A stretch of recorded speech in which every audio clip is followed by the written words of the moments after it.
Hello, welcome back to എൻ്റെ point. അപ്പോൾ നമ്മൾ ഒരുപാട് നാൾക്ക് ശേഷം പുതിയ വീഡിയോ ആയിട്ട് വന്നിരിക്കുകയാണ്. എന്താണെന്നറിയോ, നമ്മളെല്ലാവരും സാധാരണ ഇഡലിയൊക്കെ ഉണ്ടാക്കി കഴിക്കാറുണ്ട്, നമ്മുടെ സാധാരണ പച്ചരി ഉഴുന്നും വെച്ചിട്ട്. പക്ഷേ ഇതൊരു പ്രത്യേകത ഇഡലിയാണ്, റാഗി ഇഡലിയാണ്. നമുക്ക് വീഡിയോയിലേക്ക് പോയാലോ? രാവിലെ വെള്ളത്തിലിട്ട് കുതിർത്ത് വെച്ച റാഗിയാണ്, നമ്മൾ കഴുകി വാരി എടുക്കുക. 2 പിടിയാണ് ഞാൻ ഇട്ടിട്ടുള്ളത്. പിന്നെ ഒരു അരപ്പിടി കൂടി ചേർക്കുന്നുണ്ട്. ഇപ്പം ഇത്രയും രാഗി നമ്മൾ ചേർത്തിട്ടുണ്ട്.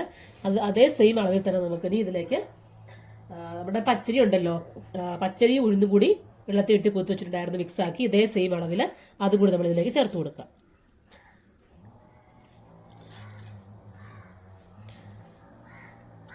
അല്ല, പൂ പോലത്തെ ഇഡലിയാണ് നമുക്ക് കിട്ടുന്നത്. അപ്പം ഇതിൻ്റെ കൂടെ നമ്മൾ ഇനി ഇത്തിരി ചോറും കൂടി ചേർത്ത് കൊടുക്കും. ഇതിലേക്ക് നമ്മൾ ഒരു തവി ചോറ് ചേർത്ത് കൊടുക്കുക. ഒരു 1/4 സ്പൂൺ ഉലുവാപ്പൊടി കൂടി ചേർത്ത് കൊടുക്കുക. ഇത് നമ്മൾ പാകത്തിന് വെള്ളം ചേർത്ത് നന്നായിട്ട് അരച്ചെടുക്കുക. നന്നായി അരച്ചെടുത്ത മിക്സ് ഒരു പാത്രത്തിലേക്ക് മാറ്റി അടച്ചു വയ്ക്കുക. ഒരു 10 മണിക്കൂർ ശേഷം നമുക്കിത് എടുത്തു കഴിഞ്ഞ് പാകത്തിന് ഉപ്പും കൂടി ചേർത്താൽ നമുക്ക് ഇഡലിയാക്കി എടുക്കാം.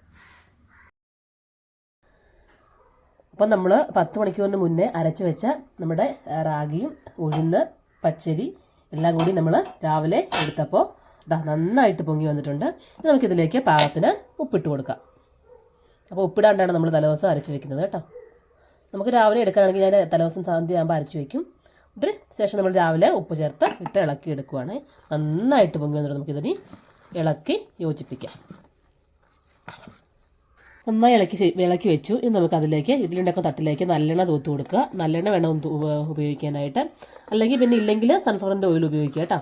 എണ്ണ തൂത്ത് കൊടുത്തിട്ട് നമുക്ക് അതിലേക്ക് ഇനി നമ്മുടെ മാവ് ഒഴിച്ചു കൊടുക്കുക. വെള്ളവും ചൂടാക്കാൻ വെച്ചോളുക.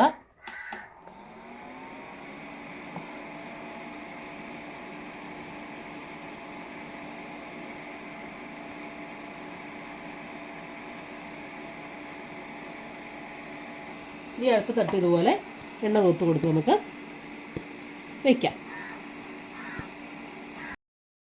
തട്ടെല്ലാം നിറച്ച ശേഷം നമ്മളിതെടുത്ത് നേരെ ചൂടായ വെള്ളത്തിലേക്ക് ഇറക്കി വയ്ക്കുക. ഇത് നമുക്കൊന്ന് അടച്ചു വയ്ക്കാം. ഒരു 8 മിനിറ്റ് കഴിയുമ്പോൾ നമുക്ക് ഒന്ന് തുറന്നു നോക്കാം. അടച്ചു വെച്ച് വേവിച്ചെടുക്കുക. നമുക്ക് തുറന്നു നോക്കാം. നമ്മുടെ ഇഡ്ഡലി കുക്കായിട്ടുണ്ട് കേട്ടോ. നന്നായിട്ട് പൊങ്ങിയൊക്കെ വന്നിട്ടുണ്ട്. നമുക്കത് വെന്തോ നോക്കാം. ഒരു കിലോ അല്ലെങ്കിൽ നമ്മുടെ പപ്പടം കുത്തി എന്തും കിട്ടും ജസ്റ്റ് ഒന്ന് നോക്കുക. ഒട്ടും പിടിക്കുന്നില്ല. അപ്പം നന്നായിട്ട് വെന്തിട്ടുണ്ട്. നമുക്ക് ഈ ഫ്ലെയിം ഓഫ് ചെയ്തിട്ട് ആറിയതിന് ശേഷം പാത്രത്തിലേക്ക് മാറ്റാം. അപ്പോൾ നമ്മൾ റാഗി ഇഡലിയൊക്കെ ഇന്ന് ഉണ്ടാക്കി നോക്കി. എല്ലാവർക്കും ഇഷ്ടപ്പെടും, തീർച്ചയായിട്ടും ഇഷ്ടപ്പെടുന്ന പുതിയൊരു വെറൈറ്റി ഇഡലിയാണ്. അപ്പോൾ എല്ലാവരും ചെയ്ത് നോക്കുക. അടുത്ത നല്ലൊരു വീഡിയോസിൽ കാണാം. Take care, by.